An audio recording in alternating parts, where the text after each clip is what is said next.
All right, good afternoon. Good lunch hour, everybody. My name is Chris Jones. I'm with the University of Arizona Cooperative Extension in Gila County. And we are in the middle of our Septic Smart Week webinar series.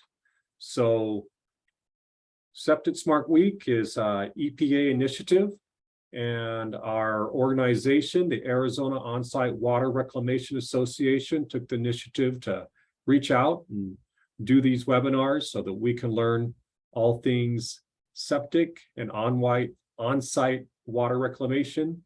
And so today we've got Doug Disbrow with us. And Doug's going to be talking to us about the care and feeding of a septic system.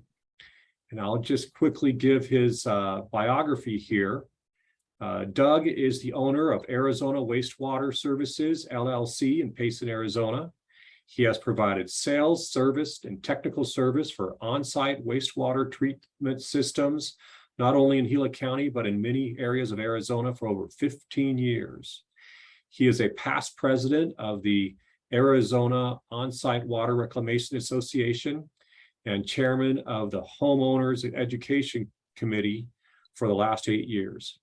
He has completed the University of Arizona Master Watershed Stewards program. And Doug, you bring up that Watershed Stewards program, and that's a little blast from the past because we don't really have funding. We're not continuing to do that educational program as we did, but I appreciate having you in the class. You guys did, we got some things done in Gila County when we did that. Yeah, actually, we got one creek off the impaired list. Right. Christopher Creek was on the impaired list. It had some issues, and whether it's because, it wasn't only because of the class, but it got people together, educated them, and we were able to work with DEQ and actually get that off the list. So how about that? A success in this world, in the environmental world that we love. That's well, the class brought it to our attention and helped us figure out why and what to go after to solve it. So, and it worked. And it worked, and it wasn't necessarily the hatchery. Well, the hatchery's on a different creek. Oh, that's a different creek. Okay. So Doug, thank you for joining us. And we can get in there, but just tell us a little bit about about Azaura. What is that organization about? And you've been president. Just give it a little plug. Who might be interested in it? So anybody that's a stakeholder, which is everybody in the state, really, whether you're a realtor, a homeowner, commercials, own commercial property. If you got a wastewater system or you're just interested in wastewater systems, Azaura is a good organization to belong to. It's affiliated with the National On-Site Wastewater or National Water Association.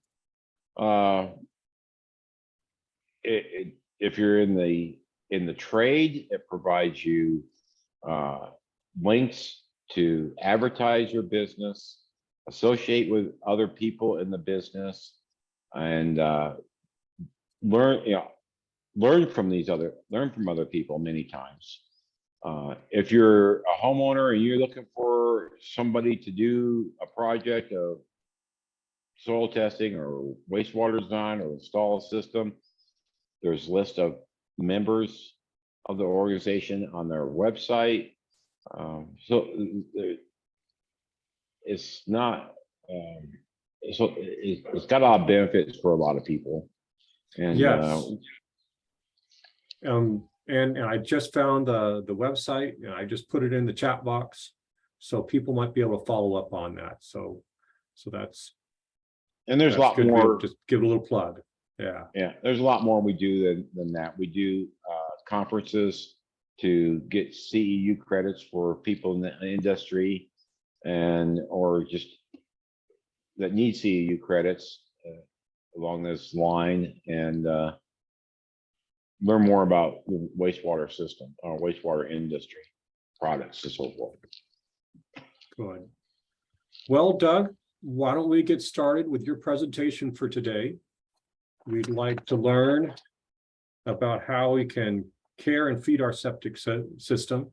So go ahead and pull up your slides and I'll let you get started.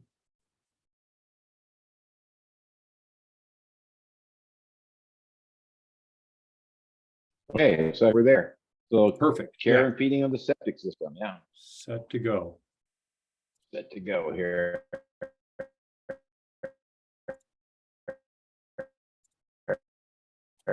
First thing in care is pumping. When to pump your septic tank is determined by accumulation of solids in the tank. And let me say solids. So not all of our body's waste breaks down in the septic tank. Fats, oils, and grease do not break down in the septic tank.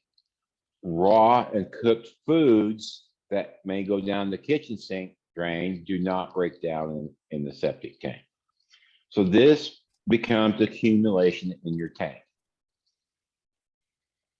Let's take a quick look at a tank. So here's a cross section of a septic tank. It's a more modern day tank. It's got two compartments. On the left, you have your inlet key where it comes from the house. You have your larger compartment, and you see in the bottom, the brown area is the sludge buildup in the bottom of the tank. This is everything that's heavier than water goes to the bottom. Then on the top, you have kind of a little lighter brown area is your scum area. That's your floating fats, oil, greases. Toilet paper will collect up there till it breaks down. Toilet paper, a little slower to break down, but it will break down. Now, as water comes into the tank, water is pushed out of the tank. The static water level of the septic tank is always at the level of the bottom of the outlet T pipe, the pipe connecting to the outlet T.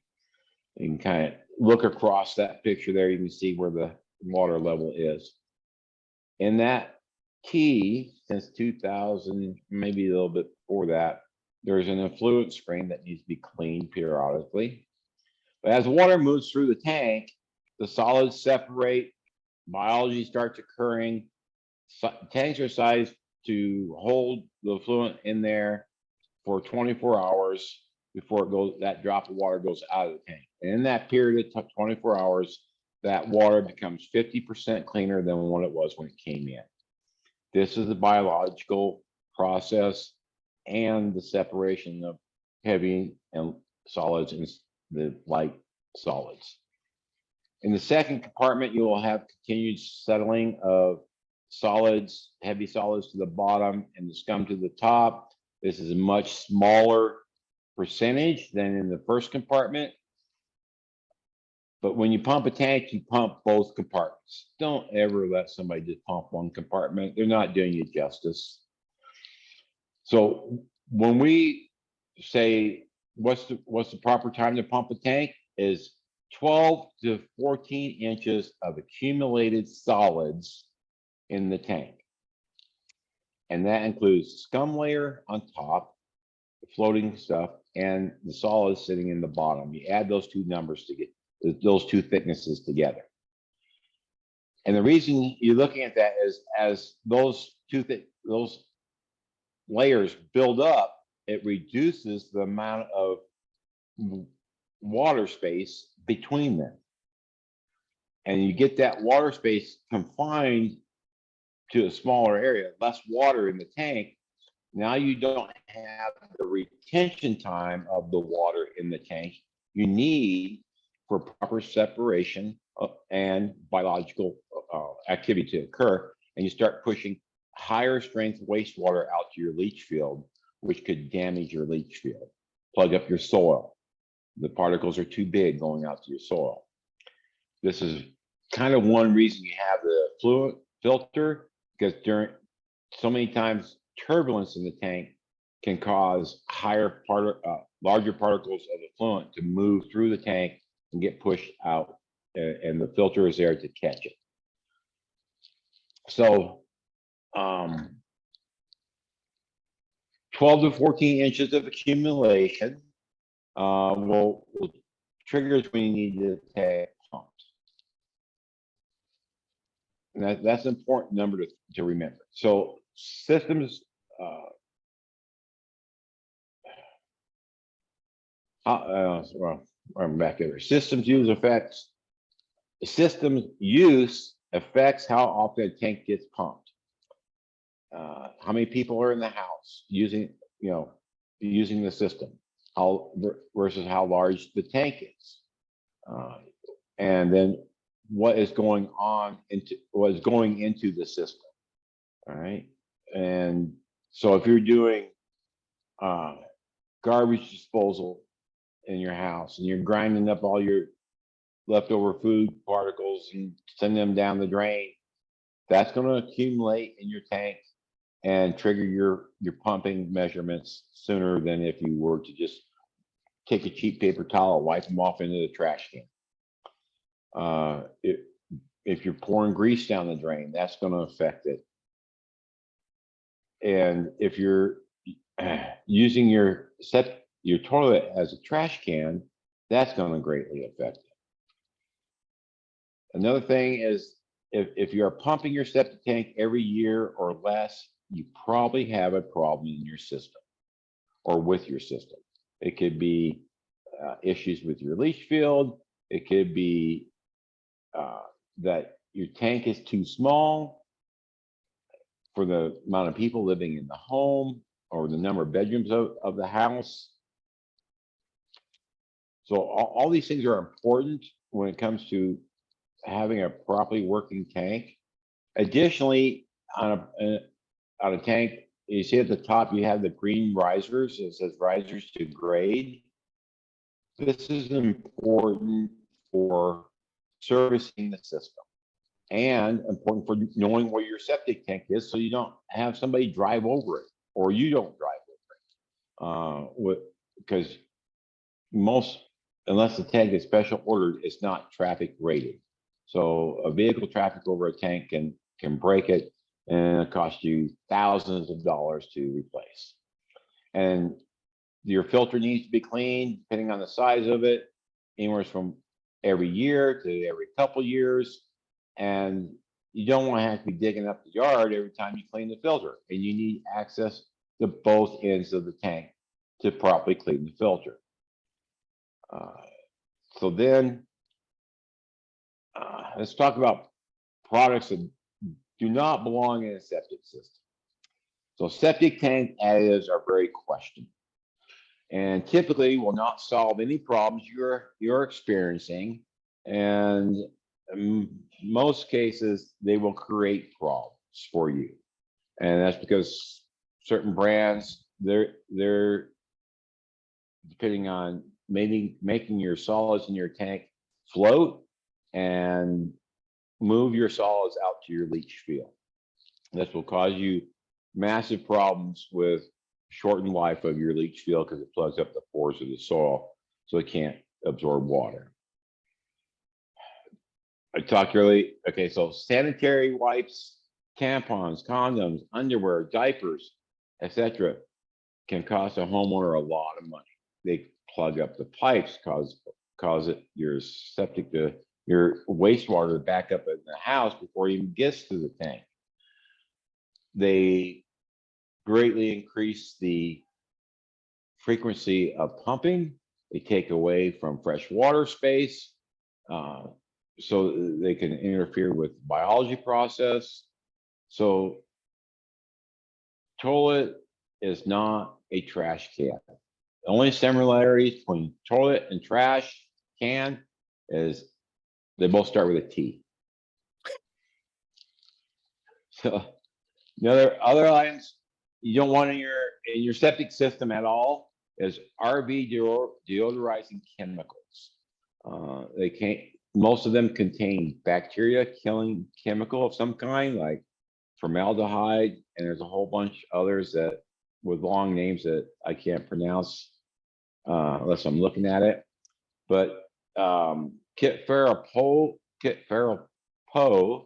has on her website a whole list of different types of documents that pertain to RV chemicals, drugs, just taking care of your septic system. There's one now on fabric softeners and all kinds of things that can hurt your septic system. So if you want to look at, these things in depth, Chris, I don't know if you got her website available. I can try to look for it. Yeah. Yeah. She's down there in I think she's head of the extension center out of Tucson. So there are other ways to deal with odor in your holding tanks and your RVs.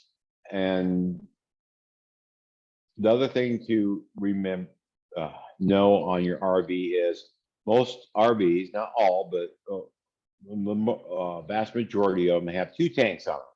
One is marked black water, one is marked gray water. And everybody thinks gray water can just be dumped out on the surface. If it's true gray water, that works. That's legal. The problem is in the RV, many times, and I say many times, not all times, the kitchen sink is tied into that same tank that they got marked as gray water. The second they tie the kitchen sink to it, it's no longer gray water, it's black water. All right. So now, what's so dangerous about kitchen sink water is when you're putting it on the surface, because it's got food particles in it and grease and fats from food, it attracts animals, wild animals, your pets, and creates a pond for a time period in the area where you're dumping it, where kids can walk through it. And where does this stuff go when the pets and the kids have walked through it? It goes back into the trailer, which brings bacteria into the trailer. So give it a couple thoughts before you dump your gray water tank on the surface in an RV. Excuse me. So additional items, fabric softener. You might as well just be pouring paint down the drain, because fabric softener sticks to everything. It will coat the inside of the tank. It will coat the soil. It will seal the soil right up. And it takes a little bit of time. None of this stuff is immediate damage. You don't notice it immediate. You do it today, you're going to have a problem tomorrow. It takes time and sometimes years of abuse before you have the problem. You're going to shorten the lifespan of your disposal field with these practices of chemical use. Bleach, antibacterial soaps has become a big one in the last couple of years because everybody wants to sanitize their hands, or think they're doing themselves justice with antibacterial soap. But if they're, on a septic system, they're killing the bacteria in their septic tank. And we've started to see more of that in the last year or so, where we go in and the system's totally upset, and the house is full of antibacterial soaps. You want to use antibacterial, do that, square on the hands, rub it a few times, and it evaporates. That's not going down the drain, but you're still sanitizing your hands. Paint, I said that earlier. Root killer is bad for your system. Most root killers, first of all, in the tank aren't going to do you much good. They're going to get diluted so bad when you put them in the tank that they're ineffective to start with. And then two, your contact to the root source may not be there. A lot of times the root problem is in the pipe or beyond the tank in the pipe. So additionally, root killers typically have copper sulfate in them, and copper sulfate can change the chemical composition of your soil. So that is a negative effect on your system. And environmentally, copper sulfate is dangerous for fish. So if you're anywhere near lakes or streams where you could be transferring it through subsurface water movement, you could be damaging the fish biology, fish life in your lake or stream. Prescription and other types of drugs, pretty much a no-brainer. They just don't belong in the septic system. Prescription drugs, most all police departments now have a drop-off box for prescription drugs that you no longer use. Make use of it so they get properly disposed of, and don't flush them down the toilet because it's just going to upset your system. And then cancer treatment drugs are extremely damaging, not just to the septic system, but sewer systems also. The sewer plants fight with this all the time. They got on-site personnel, chemists that are testing the water and compensating for drugs, cancer treatment drugs, all types of things, antibacterial soaps. They are equipped to handle it. You aren't on your on-site system. You have to take the initiative to treat your system properly so you get the most life possible out of your system. So common failures, liquid overload. This can be from inside the house or outside the house. Leaking fixtures in the home or a business, like toilets that trickle, and they'll trickle and you can't hear them. They can do a lot of damage to a septic system. They can flood your field. And let's see, I don't think I have that picture. So I've seen toilets do one toilet do in excess of 10,000 gallons in 1 month beyond their normal use. That's a lot of water to expect a leach field to handle besides a normal household use. So outside the house, tank access lids that allow surface water or groundwater to enter the tank.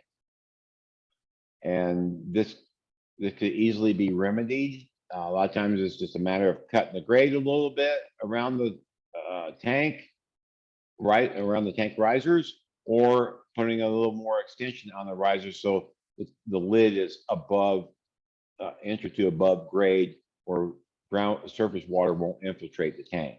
You don't need to be processing all that extra water in your septic system. And if you got an alternative treatment system, now you're overworking that alternative treatment system because it wasn't designed to handle that much more water in a lot of cases. In other places is I find is clean outs between the house and the septic tank don't have caps on them, or they've been broken off just below surface. So the surface water runs right in clean out. Not real common, but it needs to be said so that, you deal with it if you find your clean out caps missing or your clean out extension is broke off.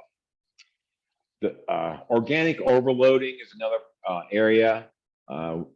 We don't see a lot of it, but I think we're going to see a little bit more of it in the near future.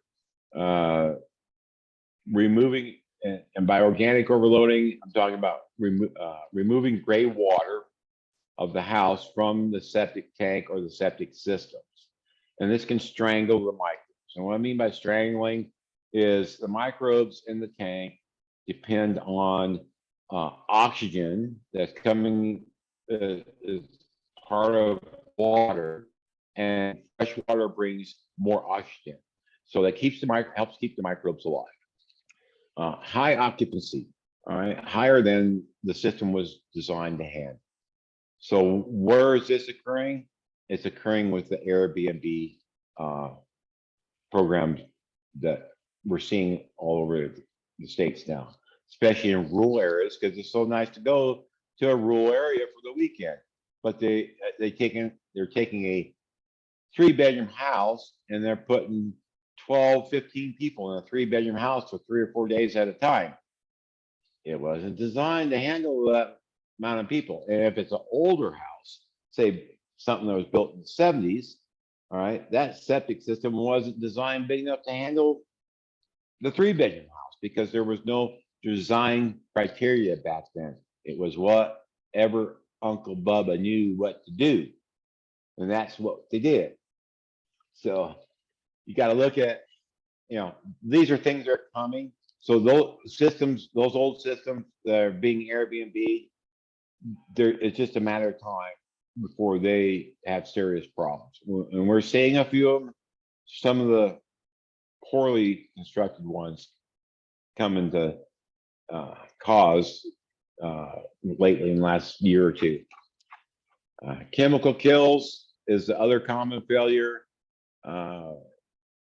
If you open your septic tank lid and the smell just about knocks you over, you've got a problem in your septic tank, because a good working septic tank smells like dirt, and it's not a stringent, strong smell. You have to kind of smell it. You have to kind of look for it, I should say.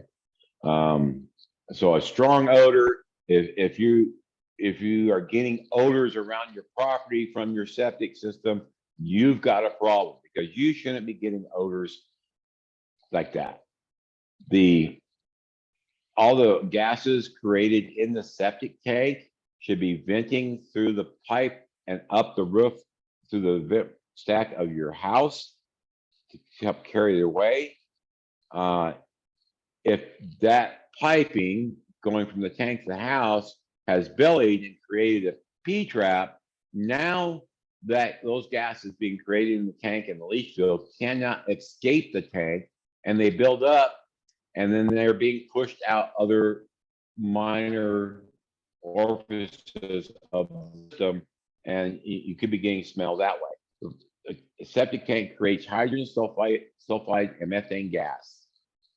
And after so much time of those being trapped in the tank, it changes the biology going on in the tank.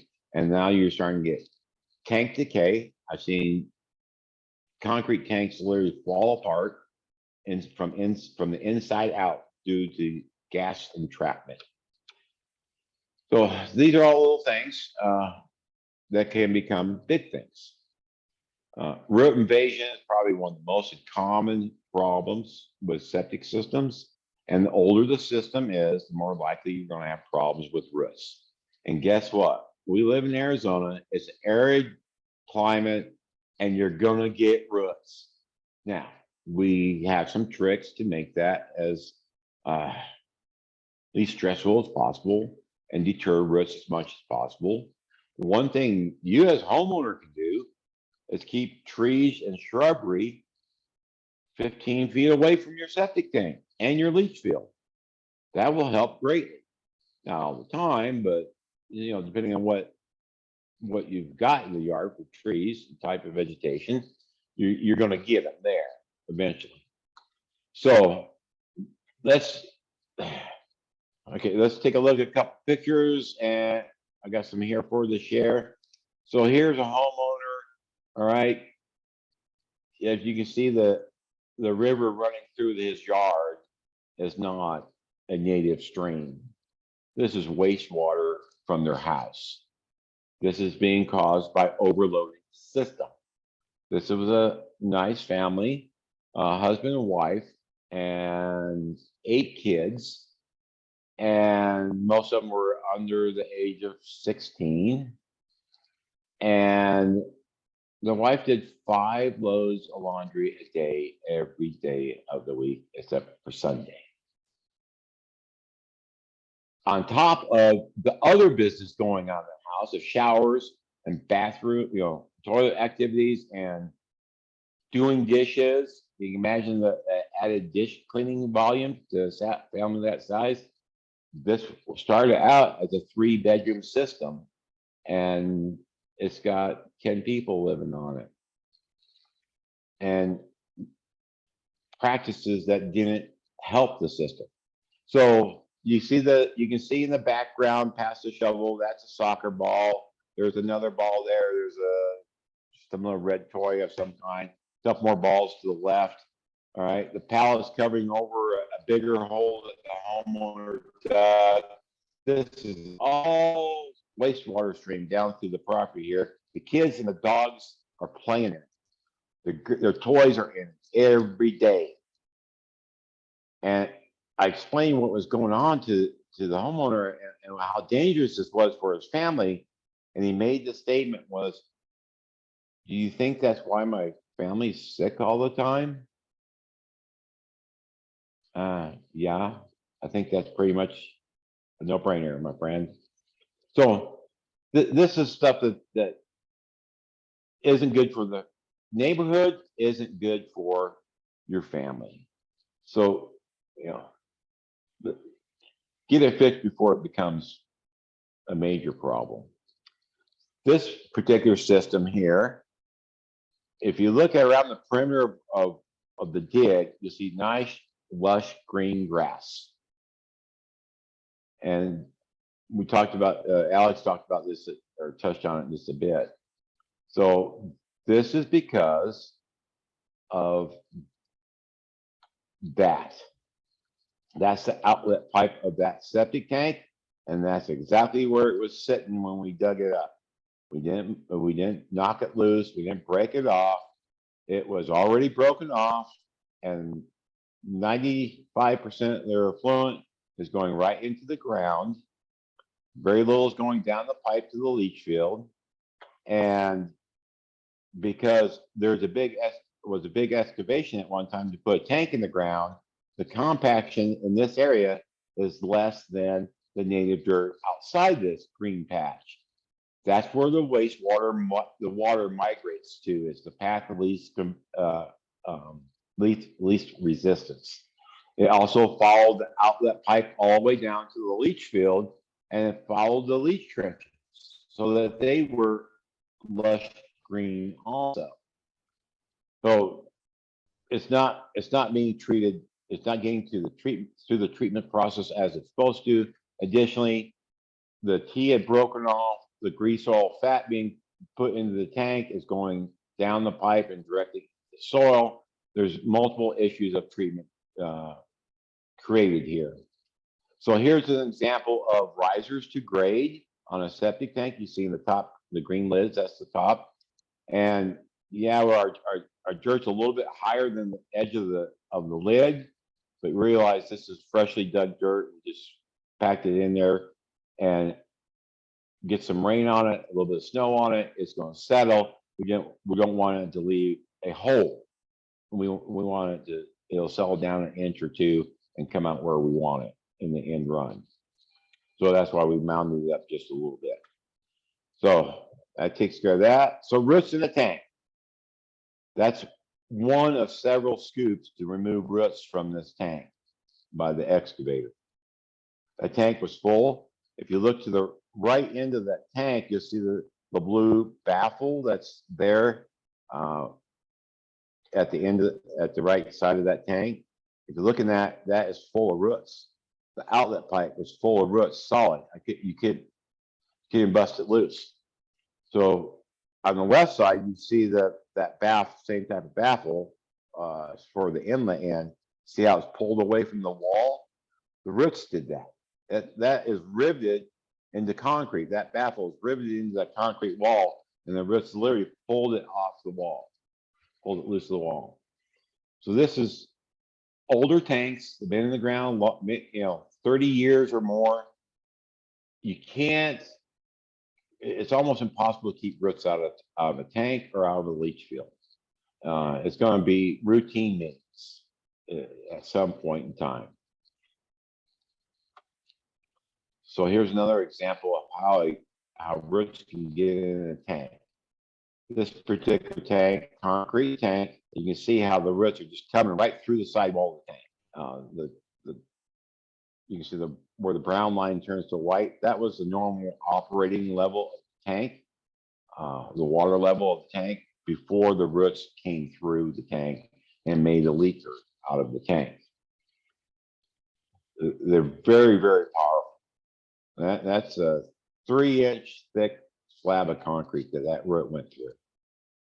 And all it took was a little bit weepy moisture through the concrete wall to attract that root. So how to be a good septic system owner? Avoid bacteria killing chemicals down the drain or directly into your tank. Maintain good surface drainage around your system so that you don't get ponding of seasonal waters on top of your system. Diversion berms are a good way to do that. Just some smart grading practices. Don't use the toilet as a trash can.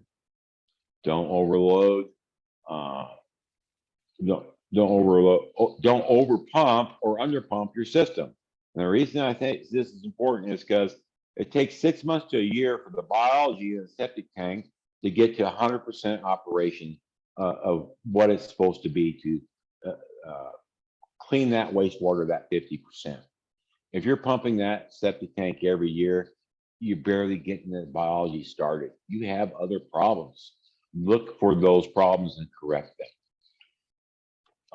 Know where your tank is or tanks and your leach field. See that they're protected from vehicle traffic. They're not designed to be driven on. You break pipes, you break tanks, you crush disposal areas, disposal components, and you seal the surface so that evaporation can't occur and oxygen can't transfer into the soil to help with the biology process in the trench itself. And this includes having livestock on your leach field. Livestock, the weight of livestock, especially horses and full-grown cattle in a confined area, they will compact the surface and stop the oxygen transfer. Not healthy for your system. So think and treat of your system as a living and breathing thing. All right. And I personally am fond of the idea of taking a probiotic on a daily basis to keep my digestive system, bacteria proper and balanced, because we have so many things in our food today that hurts the bacteria in our stomachs. And by taking that, I'm improving my biological process in my stomach, which goes into into the wastewater system, thus improving how that is functioning. That's probably one of the best things you can do for your septic system, rather than some other man-made additive that you flush down the toilet. So I think that's pretty much it, Chris. Yep. Well, Doug, that was great. I think you shared this in a way that I hope we all can understand. I know I understood. You just kind of got it at a level, and we're going to go into questions and answers now. So I don't know if we had some issues with the chat last time around. I sent some. I did share a website for Kit in there that people can look at, but I'm not getting any messages there. So if people can go ahead and put their questions and answers into the Q&A, as you are doing, I will start asking those questions of Doug, and we've got plenty of time to go through your questions. So just go ahead and put them in here. So the first one, earlier we were talking about the cancer drugs. So it says the anti-cancer drugs being problem for septic. Is this like flushing drugs directly, or from a person taking them in their human waste, or kind of a both thing? Right. It's from people taking it. The chemicals transfer through your body and go into your septic system through your waste. Okay. Now, so you aren't safe to dispose, use a septic system until your body pH turns back to normal. So, and that can be anywhere from 3 months to a year after you stop taking the drugs, depending on what type of cancer treatment drugs you were taking. You know, it's just not something you would think is gonna really mess with that system. They seem different, but I guess it's a problem. So thank you for sharing it, you know. It will destroy the whole septic system and leach field and tank treatment and everything to the point where you're looking at thousands of dollars to rejuvenate and bring it back to operating condition. Okay, so be careful on that. Okay, next question. Are garbage disposals bad news? They're only bad news as far as you want to pump your tank more often.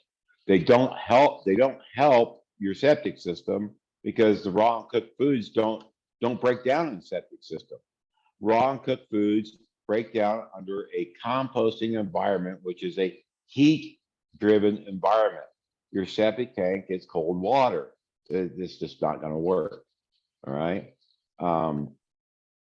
So if you have one, you use it as little as possible, right? Is what just to kind of. I recommend just putting a $2 strainer in the drain to catch as much as you can. You're not going to catch it all, and that's impossible.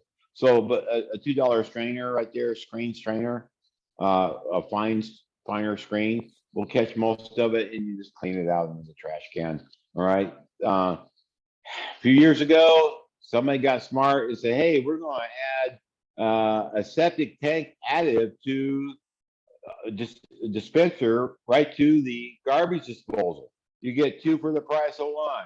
Well, guess what? You got double the trouble for the price of 1 is what you got, because the septic tank additive isn't doing you any good, might be doing you some harm. And there's been a couple studies that indicate that, and we won't get into that today, but you know, and then the raw and cooked foods aren't doing you any justice. So it's double the trouble. Okay. So how do you identify where your leach field is? So if it's a newer system, the county has record of the design of your system, all right, the layout of your system on the property when it was permitted. Now, if it's an older system that there was before permitting was done, right, then this becomes more involved. So a service provider, technician type person would have to come in there with I use electronic equipment, and that's the most cost-effective way for me to do it and for you to have it done.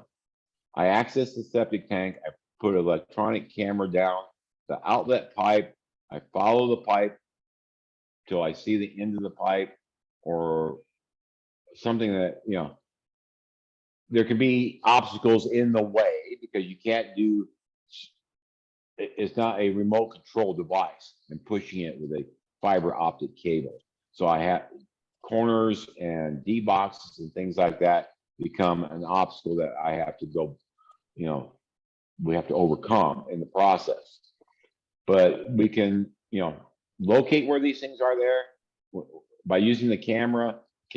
We can see what we're looking at, know where we're at, if it's a blockage or whatever, we're not guessing. And then behind the head of the camera is a transmitter that I turn on from the machine. I walk on the surface with a locator. I can pinpoint where the camera's sitting, and usually I'm within 6 inches accuracy. And I can flag it, mark it, and then we can document it on a piece of paper with measurements, and there you go. So very good. 2 ways: either the county's got the record, or maybe you have the record, or Doug, or use the electronic equipment, cameras, so you can find them. Yeah. All right. Next question here: are vegetable gardens over leach fields a problem? Yes, for 2 reasons, or maybe more than 2. Let's start with the 2 big ones. One is you're going to have to water the heck out of that garden to germinate the seeds. And you got to water it more frequently to grow the plant. This is more water right over your disposal area, going down into the trench, because the plant's not using 100% of the water your water is with. So this is more water going into your trench that the system wasn't designed to handle. So this is not good for your leach field. Secondly, if you don't want to be eating any food that is grown in the dirt itself. That food has a higher chance of being contaminated with wastewater. And then the ones that have the food on the stem above ground are less likely to have contamination into it, but that assumes that you aren't putting chemicals into your septic tank that could cause additional problems in the leach field and contamination of the waste stream. So bottom line, try to pick a different piece of the yard. It's just not good for the system.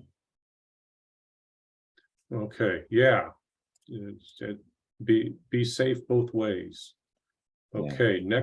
Next question we've got is, how do I know when there is 12 to 14 inches of sludge? So this is one reason it's important to have access risers to the surface, because you have to open the tank, you have to get access to the manholes, all right? And then you have to take a measuring device and stick it down to the bottom of your tank and lift it out and see how much is there in the bottom. And then you can take use the same tool and move the scum layer around and get a good idea how thick it is. So that's how you do it. Now, your measuring device can be as simple as a sock on a stick. If you take a white sock and stretch it over the end of a 8-foot long stick, it's typically long enough. Stretch it over the end, tape it to the stick so it can't slide off. Stick it down into the bottom of the tank. Let it sit there for a second. Solids are going to stick to that white sock. When you pull it out, you're going to have a definite line on that sock of how deep the solids are. And it doesn't have to be accurate within a 1/10 of an inch. This is not rocket science. You know, if you miss, if you're off, if it's inaccurate by an inch, so what? It's not that big of a deal, but you're getting a feel for where you're at and making that sound judgment to get your tank pumped when you need it, not when you think you need it. You know, yesterday we brought up the Gila County Homeowners Manual. And, you know, I think that also gives some guidance on when you should be pumping. And so I went ahead and put the link into the chat box. And Doug, if you'd allow me, I'm going to bring up that chart that we referred to yesterday. I have one issue with that chart. Okay, well, I got it up. So tell us give us some more information about it. So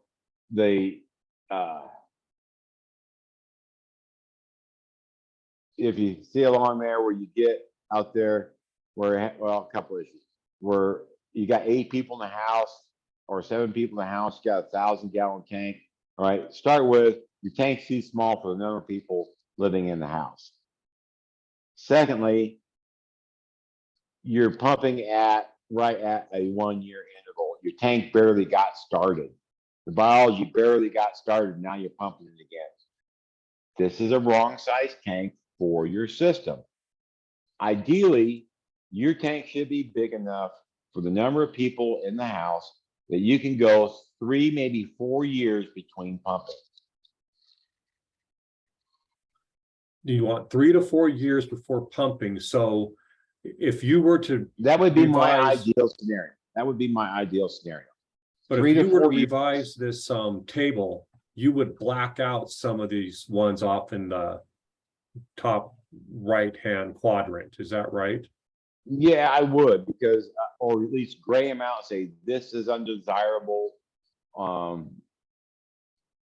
and maybe if you- explain it.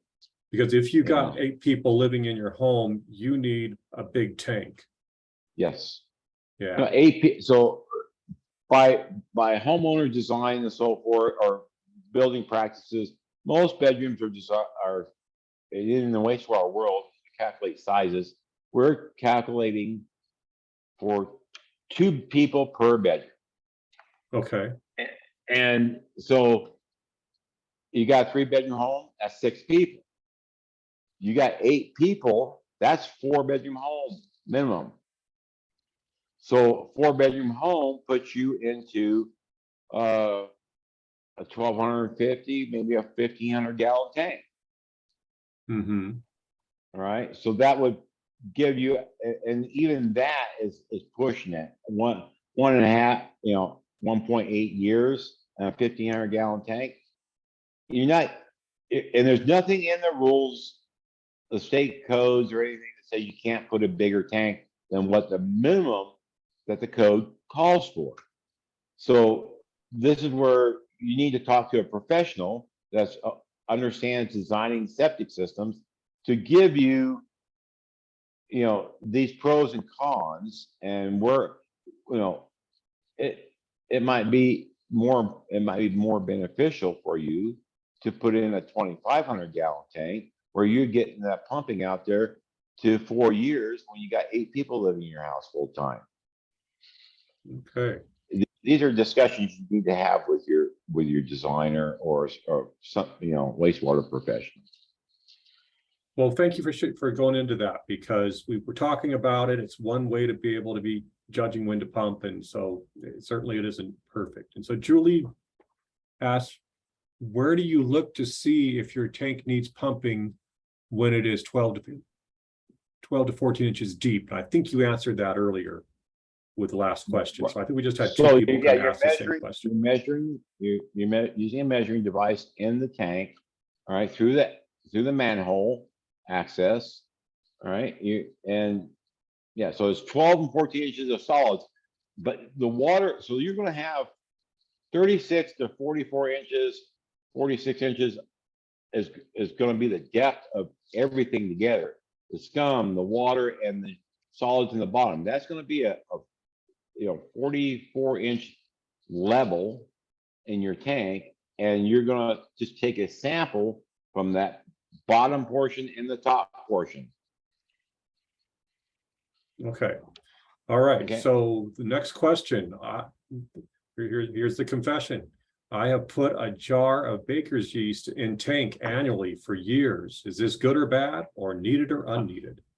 My answer is, I'm sorry. I wish I have a jar at my shop of yeast that I pulled out of a sanitary key, that it comes down the pipe, it hits the water, it expands, and it just keeps building up and building up in the sanitary key. If there isn't a rush of water comes behind it, enough rush of water to push it through the sanitary key. So it builds up in that sanitary key, inlet sanitary key, and this was built up to the point where there was only a 1/2 inch by 2 inch opening for wastewater to get in the tank. And so yeast is just an old wives' tale. It doesn't do anything. It doesn't do what people think it does. So it turns into clumps and floats and or settles on the bottom. It gets caught in filters, plugs up sanitary keys. You're not doing yourself any favors. Okay, so it could become a problem, and certainly unneeded. Yeah. Okay, next question. Would you please expand on the statement? Don't overpump or underpump your system. I have people say, "Well, I'll just pump my tank every year." All right. Well, you're not letting the biology do their job. It's not staying in the tank long enough to do its job. That's over pumping your tank. Then I have people that, I haven't pumped my tank in 25 years. Well, guess what? You don't have any clear water sitting in your tank. It's all sludge from top to bottom, and I've seen them. The water barely trickles through that sludge to get out of the tank, and the strength of that water going out of the tank is so strong that the leach field's being killed, being overloaded. So That's not pumping, that's under pumping. So that's the two extremes. We want the mid. That we want to pump it when it needs to be pumped. And then Right. if you're over pumping, that added expense, depending on what part of the state you're in, pumping 1,000-gallon tank in some parts of the state has reached $500 for 1,000 gallons. Wow. All right, because the travel time to get rid of that wastewater they just pumped out of your tank is 2 to 2.5 hours one way to get rid of it. Counting fuel at 4 miles to the gallon for the pump truck, the driver's time, wear and tear, tires, and all that. Yeah, it's expensive, and unfortunately, it's not going down yet. That's something to remember, the expense of pumping the tank. Yeah. Okay, next. Is it legal to do gray water lines in Gila County? Some places want you to do gray water lines. In other places, it is against the law. Thanks. I am in Young. State of Arizona's rule says it's legal to do gray water lines. All right. Once again, I caution you, you're taking away fresh water, which is additional life for the microbes in your septic tank. All right. Now, if you're making use of this gray water, well, it might be worth it to, but you've got, it all kind of depends on what your intentions are. I see far too many homes, older homes especially. I walk up on the property, I see the gray water line, I'm already there because they're having a septic tank problem. Yeah, you're having a septic tank problem. And I knew it when I walked up on the property because you got gray water stubbed out on the surface to try and reduce the load on your septic system. That's generally what the reason they did gray water. The other thing you have to watch out for, depending on where your property is, you cannot discharge that gray water into the water of the state. That means a stream, a river, whether it's perennial or intermittent, you can't do that. And it cannot leave your property, and it cannot pond for more than 24 hours. The other thing I don't like about gray water discharge is usually the laundry is part of it, and people will use, the soaps and the other there's still bacteria in your laundry. You wash underwear, you wash diapers if you've got a young family a lot of times. You've got E. coli in that water. You got it sitting out there in your yard, and little Fido comes walking through and he starts laughing in it or playing in it. I love water. And guess where he goes? His next steps are right back into your house and jumps up on your couch. And he just got done playing in your gray water in the backyard. Do you want that on your couch or in your bed? I don't. So I tend to believe you leave all the water in your septic system. Okay. If you want to make good use, there's technology coming that will make reuse of your water. If you want to do that, back to good purposes and safely reuse that water. Good. Okay, you just struck a chord on this one, Doug, because we got another question about that says, how do you measure the 12 to 14 inches of accumulated particles before you pumped the tank? You were adding the floaters and the sinkers together. So go ahead and give that another time.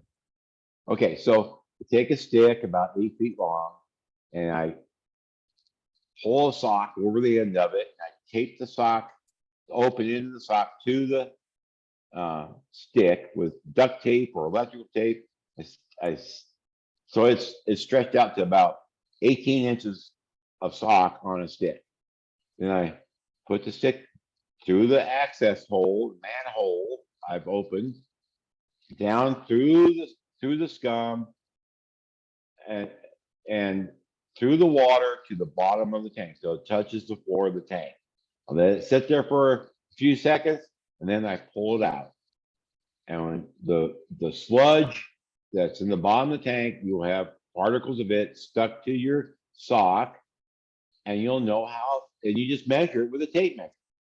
And then the surface stuff, what's the scum that's floating on the surface of the water in your tank, you can move it around with your stick and you can just judge how thick that is, because you don't want that to get over 4 inches thick on the surface anyway, because then you run into other issues if you get over 4 inches thick.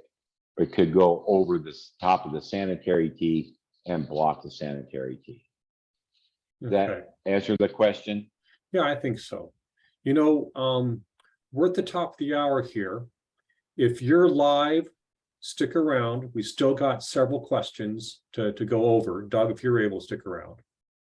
Yeah, I can stick around for a few minutes. But I'd like to go ahead and stop the recording, kind of sign off here, because we'll record this. We'll make this available at my website at the University of Arizona and get it at Azaura. And but you're here, we're live. Let's finish this up. So signing off. Yep. To the recorded people, we'll turn off the recording. Thanks for joining us. We'll see you next time. Okay, so.